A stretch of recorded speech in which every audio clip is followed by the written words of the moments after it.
Hello, good day everyone. So for today's discussion, we're going to have where's our topic for today?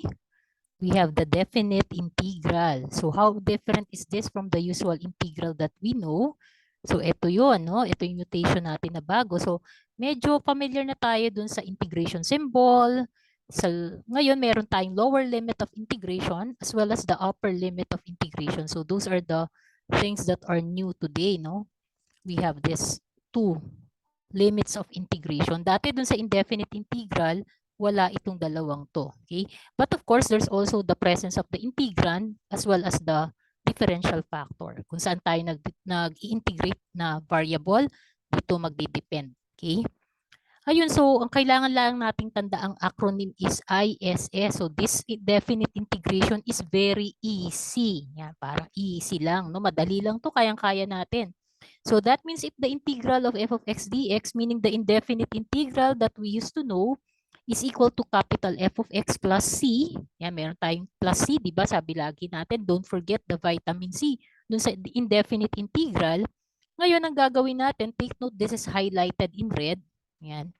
Meron tayong integral from A to B. Ito yung kailangan nating evaluate. So we have to get the difference of f of B and f of A. So that's f of B minus f of A, or the value of this capital F of x using the upper limit minus the same function, capital F of x, evaluated at the lower limit. So take note of the order kasi subtraction is not commutative. So unahin yung nasa min-wen yung upper limit, nasa subtrahend yung lower limit. Okay, so very easy. Why ISS? Kasi integrate, substitute, subtract. ISS, integrate, substitute, subtract. So for example, say we have this integral from 0 to 2 of 3x squared plus 4x minus 5 dx. So integrate muna natin siya, no? So that means wag muna nating pansinin yung limits of integration.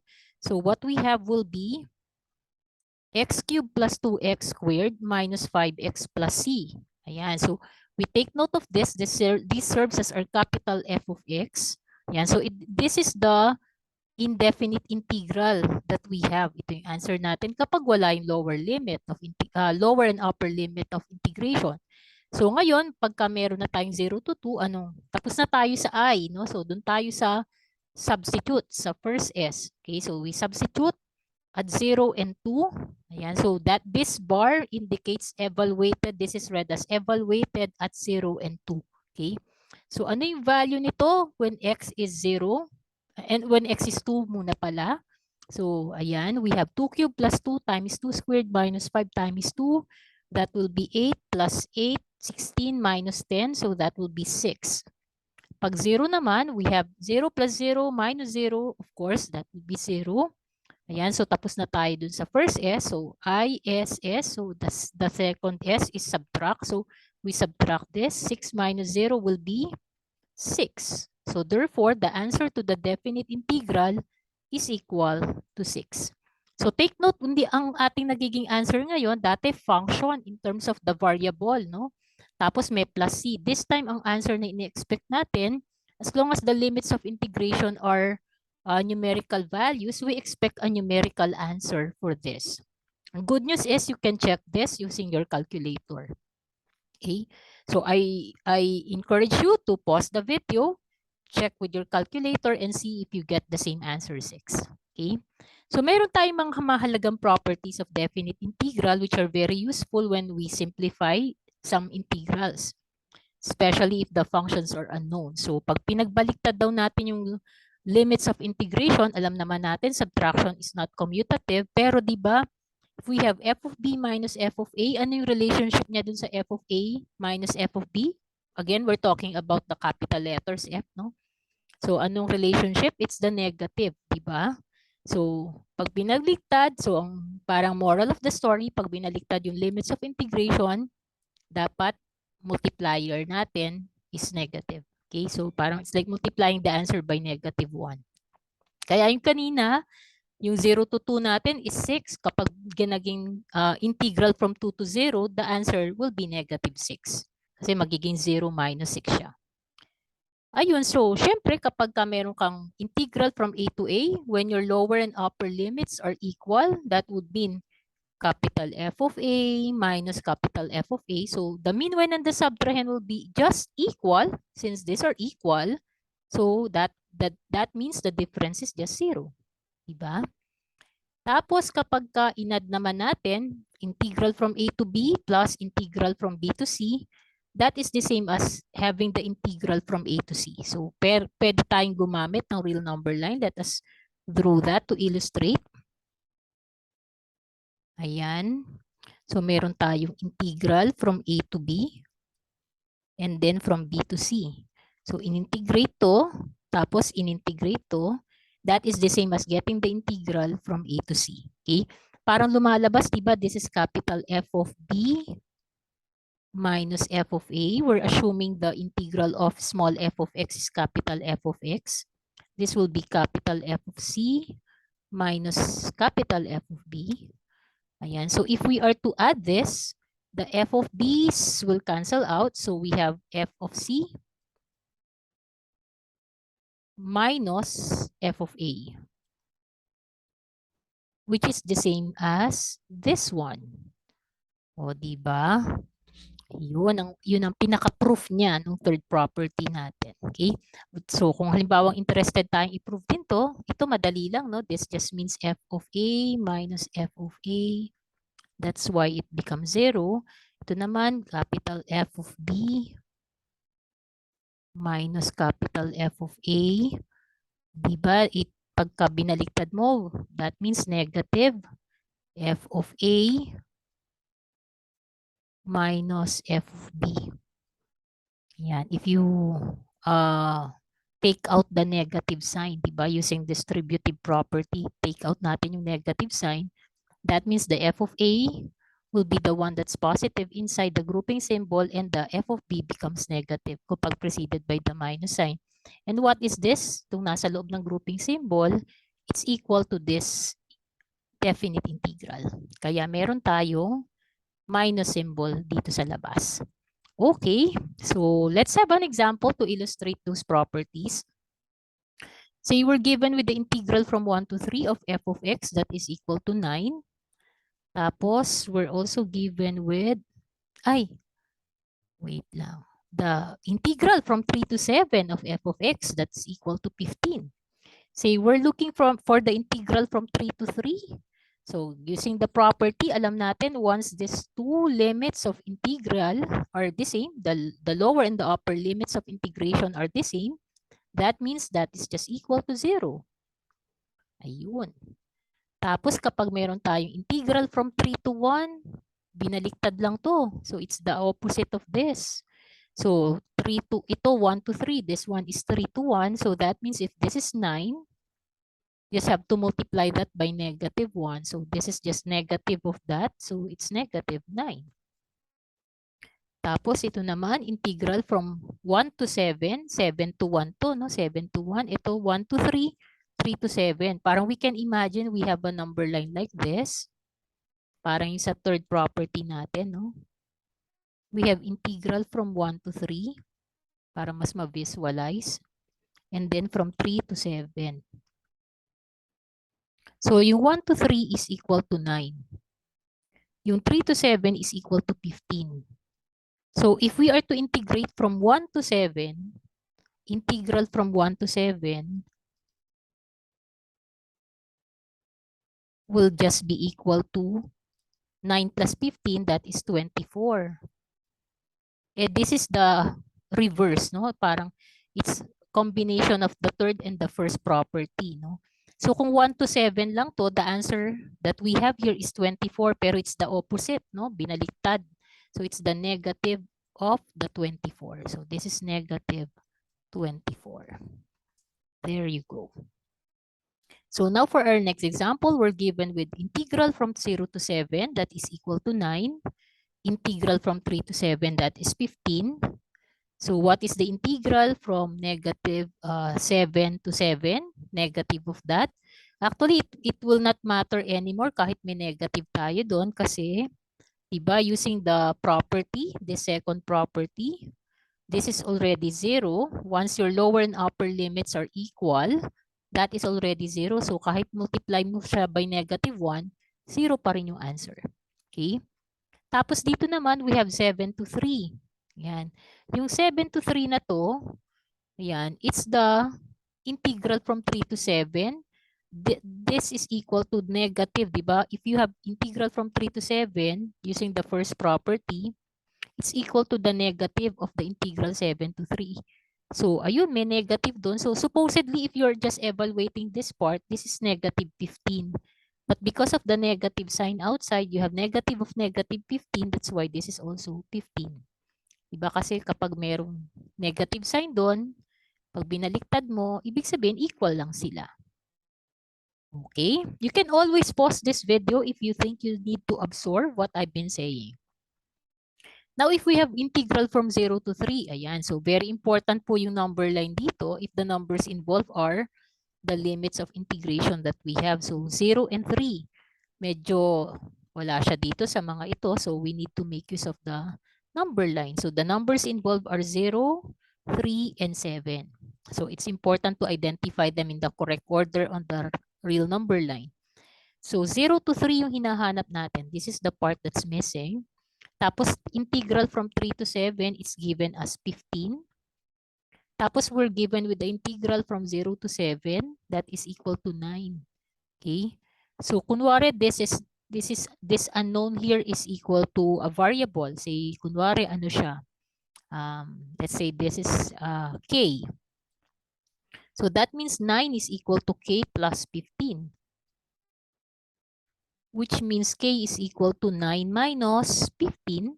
9 minus 15 is what? Negative 6. Okay. O diba negative 6 plus 15 or 15 minus 6, that gives us 9. So that means this k here is equal to negative 6.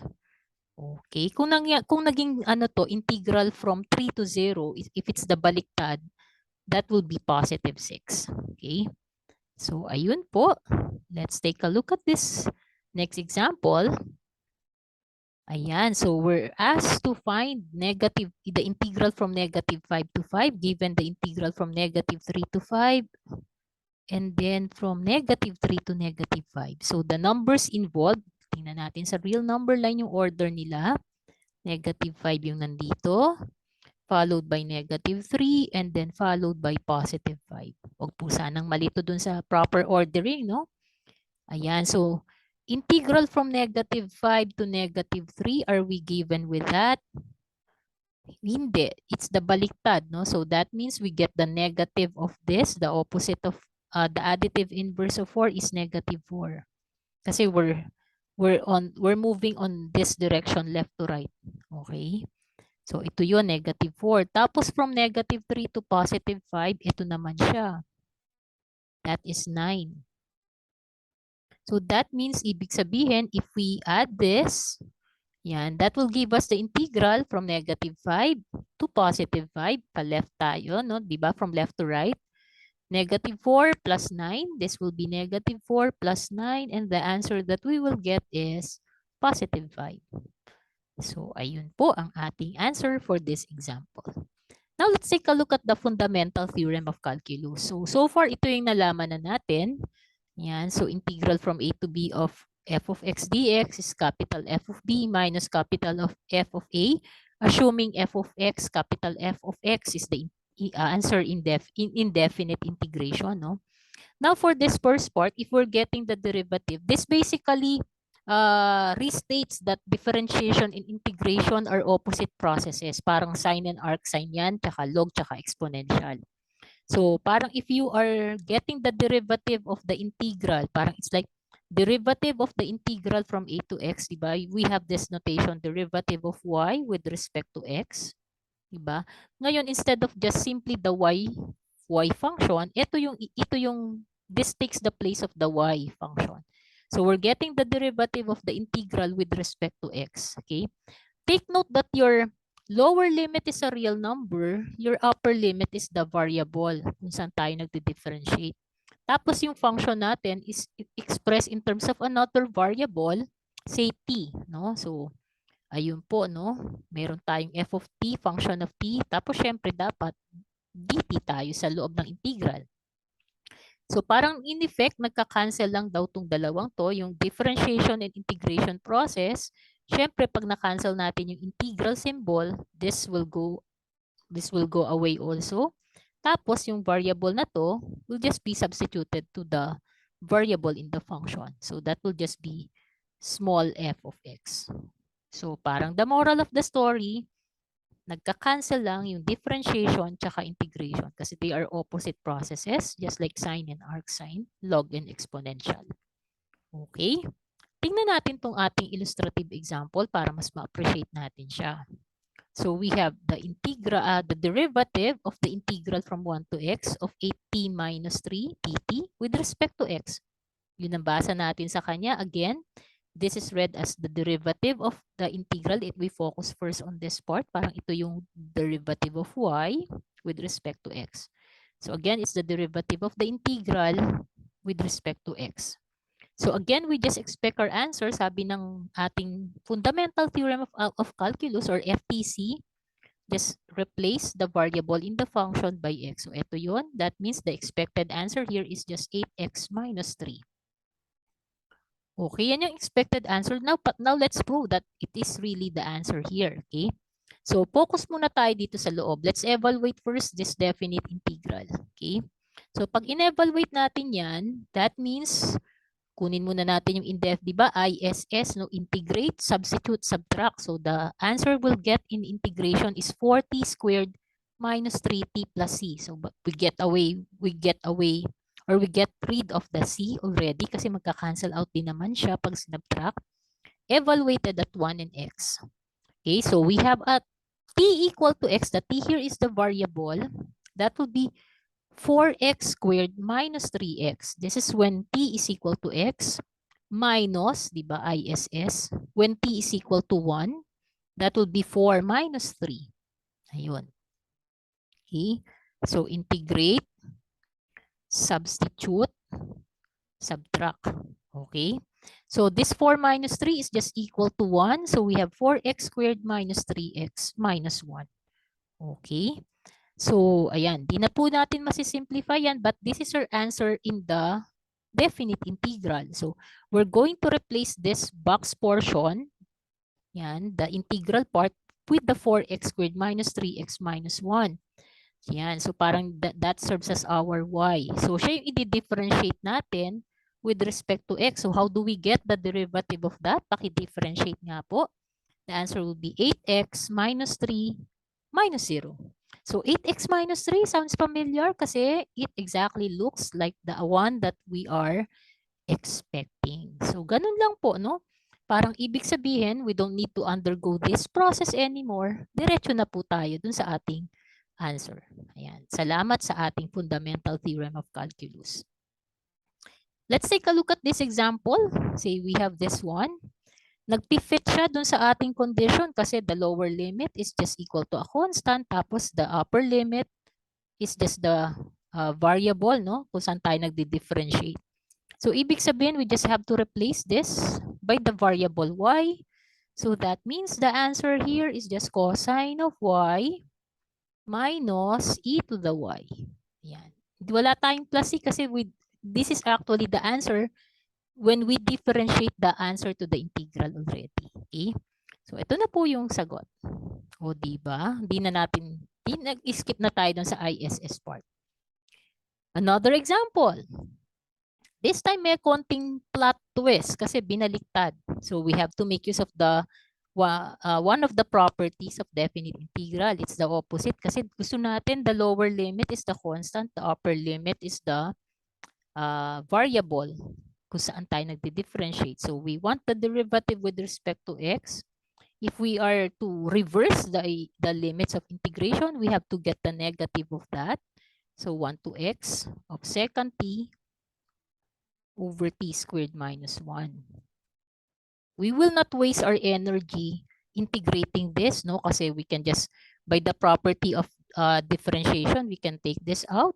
So, yung negative sign. So, bali tapos, di ba?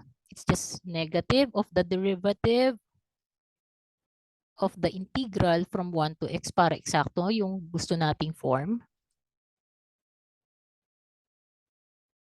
Ayan. We can just substitute the variable to the x to the variable. Substitute lang natin. So the answer is second x over x squared minus 1. But then, of course, we should not forget we are getting the negative of this fraction.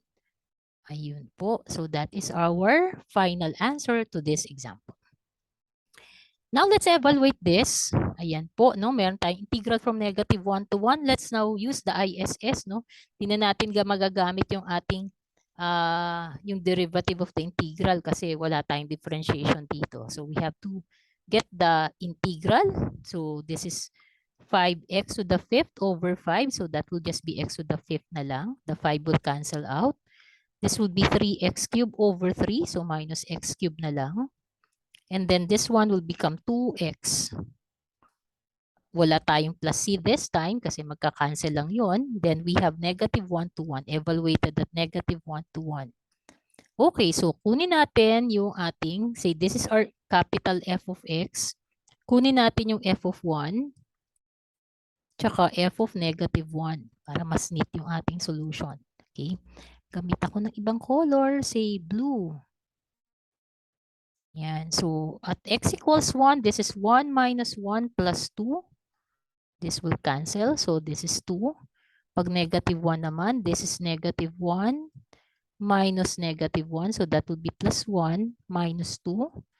So, this will cancel again. So, the answer is -2. Yan. Tapos, integrate, substitute, subtract. So, 2 minus -2, that will be 2 plus 2. So, the answer we have is 4. So, the answer to this definite integral is equal to 4. Okay, ayun po. You can check with your calculator if the answer is the same. Okay, now let's see this one. We have e to the x minus 2 to the x. So, ano yung nagiging answer natin dito sa indefinite integral? This is e to the x minus 2 to the x over ln of 2. Okay, evaluated at 0 and 2. Wala tayong plus c, no? So, we have f of 2, f of 0. So, this is e squared minus 2 squared over ln of 2. So, that is e squared minus 4 over ln 2. Now, for f of 0, e to the 0 is 1. 2 to the 0 is also 1. So, that will be 1 over ln 2. So, this gives us 1 minus 1 ln 2. So, if we're going to subtract this, we have e squared minus 1 and then -4, minus -1. -4 plus 1, that will be minus 3 over ln 2. -4 minus -1. So, magiging -4 plus 1. So, -3 over ln 2. So, this is our final answer. Okay. Now, let's take a look at our next example. We have integral from 1 to 3 of 3x squared minus 6x plus 9. So, if we are to simplify, this will give us 3/9 or 1/3. No? Simplify muna natin. That will be 1/3. Next term will be minus 6/9 over 6/9 times 1 over x, or minus 2/3 x to the -1. No? Okay. And then lastly, the 9 will cancel out. So we have x to the -2 dx.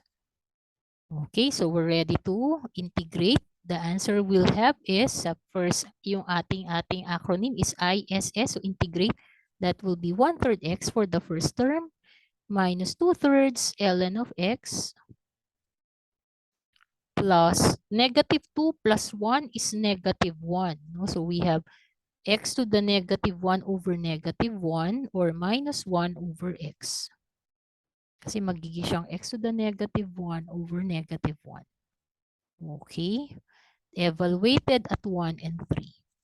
Lagyan natin ng ano dun para ibig sabihin the evaluation is from the first term down to the last. Okay?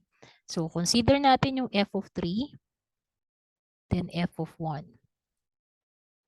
So capital F of 3 will be 3 times 1/3 is 1 minus 2/3 ln of 3 minus 1/3. Tapos yung f of 1 naman natin, that will be 1/3 minus 2/3 times ln of 1. ln of 1 is 0. So this is 0 minus 1 over 1. So that will be minus 1. So if we are to subtract this, 1 minus negative 1, 1 minus negative 1 will be 2. Pwede natin pagsamahin yun. Tapos we have negative 1/3 minus 1/3, that will be negative 2/3. Okay, tapos minus 2/3 ln of 3. Yan, and that becomes our final answer. Pwede namang i-simplify to actually. This is 6 over 3. 6 minus 2 is 4/3. So pwedeng 4/3 minus 2/3 ln of 3. Or pwedeng 4 minus 2 ln of 3 over 3. Pwede pang i-simplify to. Yan, this is bali ln of 3 squared or ln 9, no? So magiging 4 minus ln of 3 squared, magiging ln of 9 over 3. Okay, that's it. Now let's take a look at our next example. This time we have to make use of the algebraic substitution. So we have to let u be equal to x squared plus 1. du will be equal to 2x dx. Ayan, so this is now u, du, this is now our u. So parang du over u. Pero itong ating limits of integration, these are for the values of x, no? So that means we have to solve for the corresponding u when x is negative 1 and when x is 0. So solve natin sila para hindi na tayo babalik sa x. No, huwag na natin balikan yung x. Doon na tayo kay u. So, when x is equal to 0, that will be 0 plus 1. So, 1. We're using this to find the value, the corresponding value of u when x is 0. Okay? So, negative 1 naman yung x. Negative 1 squared is positive 1 plus 1. So, that will be 2. So, instead of integrating from negative 1 to 0, ganun yung direction natin. Pag ganun tayo, so, 2 to 1. Okay? So, this corresponds to u equals 2. This corresponds to u equals 1. Tapos we have du over u. The answer here is ln of u evaluated at 2 and 1. So we have ln of 1 minus ln of 2. But then ln of 1 is 0. So the answer here is negative of ln of 2. Or pwede natin sabihin ln of 2 to the negative 1, that is ln of 1/2. Okay?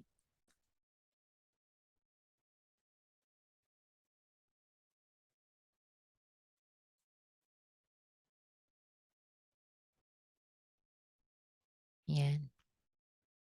Okay, take note that I'm not needing the absolute value symbol anymore since I'm dealing with positive numbers already. Okay. Ayun. So, ln of 1/2, parang ln of 1 minus ln of 2 din siya. So, balik, pwedeng ito na lang din, no? Kung gusto nyo. Okay. So, ayun po. Those are the versions of our answer. Pwedeng negative ln 2, pwedeng ln of 1/2. Those are just the same. Okay. Now, let's take a look at our next definite integral. This time, we have an absolute value. Okay. So, meron tayong piecewise function na i-consider dito. So, 2x minus 1, consider that as a piecewise function. We have to get the value inside if that expression is already positive or 0. Otherwise, we have to take the negative of that. No? Kapag yung 2x minus 1 is negative, di ba? Para kasi absolute value should be positive lagi. Okay? So, if we solve for this inequality, we have 2x greater than or equal to 1 or x greater than or equal to 1/2. Okay. So, ibig sabihin, yung 1/2 yung ating parang critical point sa piecewise function. So, sa if this applies for x greater than or equal to 1/2, yung complement niya, x less than 1/2, yan, dito yung negative of 2x minus 1. Tapos dito sa greater than part, the absolute value is just 2x minus 1. We want to integrate from negative 2 to positive 2.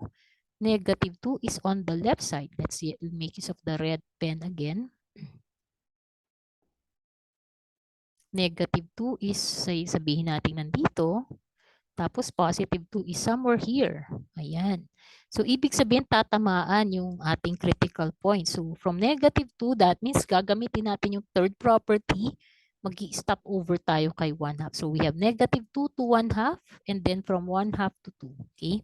So, we have negative 2 to positive 1/2. But then the definition of the absolute value is equal to the negative of 2x minus 1. So let's simplify this. That will be negative 2x positive 1.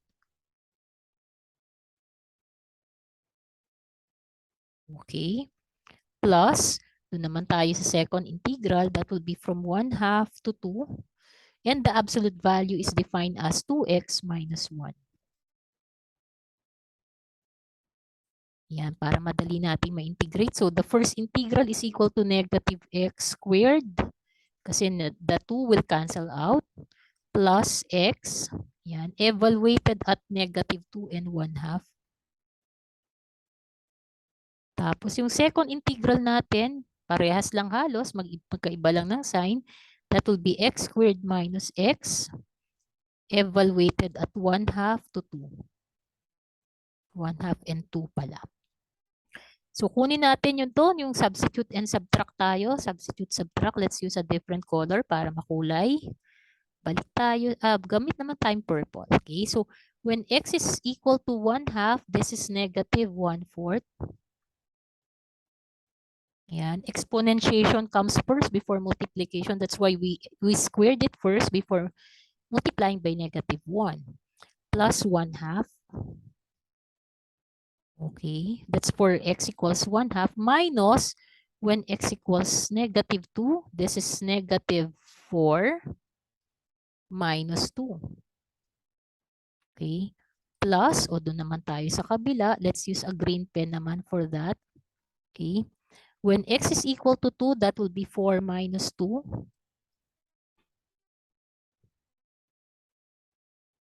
Okay. Ayan. Tapos sa pangalawa, minus when x is 1/2, 1/4 minus 1/2.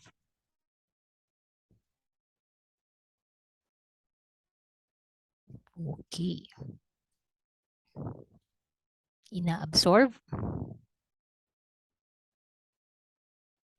Okay.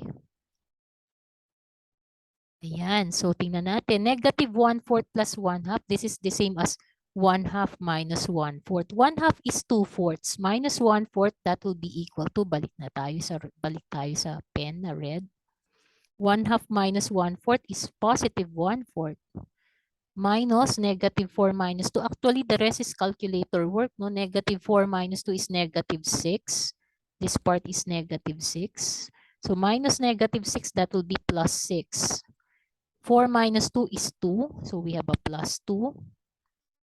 1/4 minus 1/2. This is negative 1/4.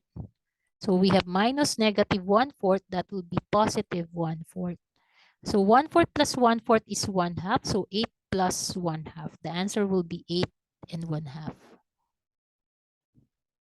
8 and a half. Okay, parang shoe size lang. 8 and a half.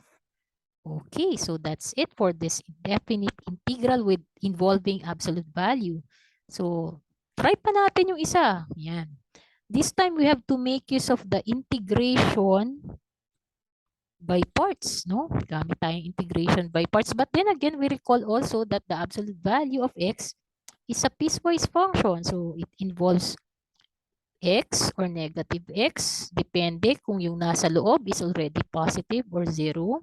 Otherwise, kapag yung nasa loob is negative, you take the negative of that. So, if x is less than 0, you get the negative of x, of that x for its absolute value. So again, pag nag-number line tayo, no, negative 1 to 1, tatamaan yung critical point, 0 eh. So meron na naman tayong turning point, dito negative x, dito positive x. So we are integrating from negative 1 to 0. We have negative x sine x for that part, and then dx plus integral from 0 to 1 of positive x sine x dx. Okay, so ito may integrate natin using integration by parts as I mentioned, no? Yan, di pwede na yung ating mga, what do you call this?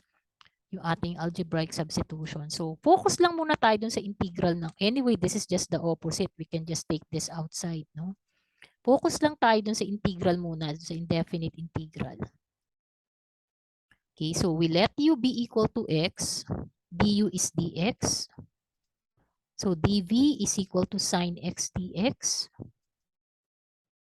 Tapos ang v natin is negative cosine x. So ayun po, uv is negative x cosine x minus integral of v du. So minus negative, that will be plus cosine x dx. So this will be negative x cosine x. Tapos integral ng cosine x is sine x. Ayan. Wala muna tayong plus C, no? So ito yung gagamitin natin na capital F of x. Okay? Ayan. So parang dito, may minus tayo dito. So we get the negative of this one. Diba? We get the negative of this one. So the x cosine x will be positive. Okay? The sine x will be negative. Kasi we're getting the negative of that integral evaluated at negative 1 and 0. That's for our first integral. Okay? Second integral natin, we get exactly the same expression, negative x cosine x plus sine x evaluated at 0 and 1. Okay, so here we have x cosine 0. 0 times 0 is 0. Minus sine 0. Sine 0 is 0. Mas 0 eh, no? Minus, when x is negative 1 times cosine of negative 1. No? So, cosine of negative 1 is the same as cosine 1 actually. Pero negative 1, cosine of negative 1. Minus sine of negative 1. Mamaya na lang natin i-ano yung kanyang pagiging odd and even function, yung property ng cosine and sine. No? Plus, dito naman tayo sa kabila. When x is equal to 1, this is negative x, negative 1 cosine 1 plus sine of 1.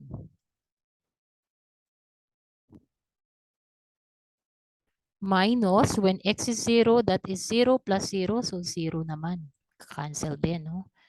So anyway, ito gamitan natin ng property, no?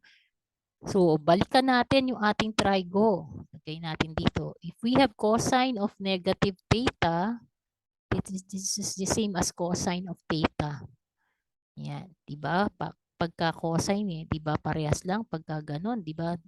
Pag ganon. Pagka first, pwedeng fourth quadrant. O di ka, kung nag-second quadrant siya sa positive, pag ano naman, pag negative, third quadrant. So, parehas lang yung sign. So, parang pwede mong tanggalin to. Pero pag sine negative theta, this is equal to negative sine theta. So, ayun po. Property po actually ito ng odd and even function. Cosine is an even function. Sine is an odd function. So, ayun po. That means ito pwede natin i-cancel. Tapos ito, yung negative sign dito, pwede natin ilabas. So, this will become positive. Again, you can always pause the video if you want to digest what I've been saying. Okay? Preceded by the minus sign, yung ating operation. Let's shift to our color blue. Code blue tayo. So, yun. This one will be positive cosine 1. And the sine 1 will become negative. Nag-positive na sana siya, pero meron tayong negative sa labas, so minus sine 1. Tapos plus, ito ay negative cosine 1. Magiging negative cosine 1. Tapos plus sine 1. Ayan, so cosine 1 minus cosine 1 cancels out. Negative sine 1 plus sine 1 will cancel out. So everything cancel out, kaya everything cancels out, kaya 0 po ang answer natin. Hala, nakakasad naman. 0 po. Sa hinaba-haba ng prosesyon, sa 0 po ang tuloy. Okay, so life is equal to integral from birth to death, struggle dt, where t is equal to time. Time for questions. Let's have question number 1. Given the integral from 2 to negative 10, and then the integral from 2 to 0, what is the integral from 0 to negative 10?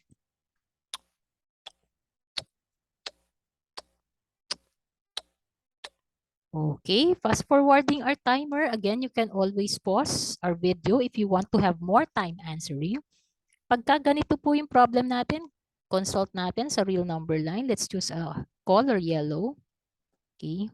So the numbers involved here are negative 10, 0, and positive 2.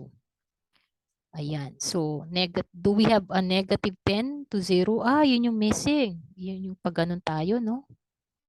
Missing to. Actually, it's the baliktad version. Yung pag ganun yung hinahanap natin. Anyway, negative 10 to 0 is unknown. Pero yung negative 10 to 2 supposedly is given. Negative 10 to 2 yung baliktad. Yung baliktad, if this is negative 6, yung pag ganun is negative 6. That means left to right is positive 6. This whole thing is 6. Tapos from 0 to 2, 2 to 0 to, so that means the 0 to 2 thing is negative 3. The opposite of this one, negative 3. So if the sum should be positive 6, that means this is 9. Okay? That is from negative 10 to 0. Baliktad to from 0 to negative 10. So that means this should be negative 9. This is the answer that we're looking for. What about number 2? We're given with this. What is the answer there?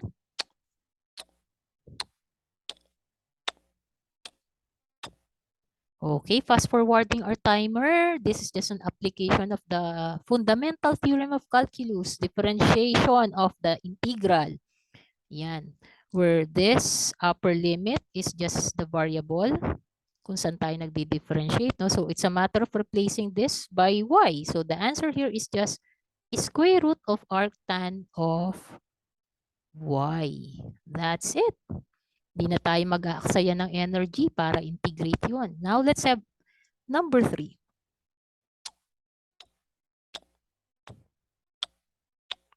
Okay, fast forwarding our timer. Ayan, sagutan po natin. We'll make use of the integration by algebraic substitution where this is our u. Ayan, gamit tayo ng ibang color ng pen. If this is our u, this becomes our du. Diba? Derivative ng sine x is cosine x dx. Okay, so pag nag-shift ka sa u, palitan natin yung ating mga limits of integration. Ayaw na nating balikan yung x, no? Although that's an option also, no? Babalikan mo yung x, tapos you substitute the same pi over 4 and pi over 2. Okay. Pero kung ayaw mo nang balikan yung x and you're sticking to u, you stick to u, ayan. Gamitan na natin ng ibang limits of integration. So alam natin our u is equal to sine x.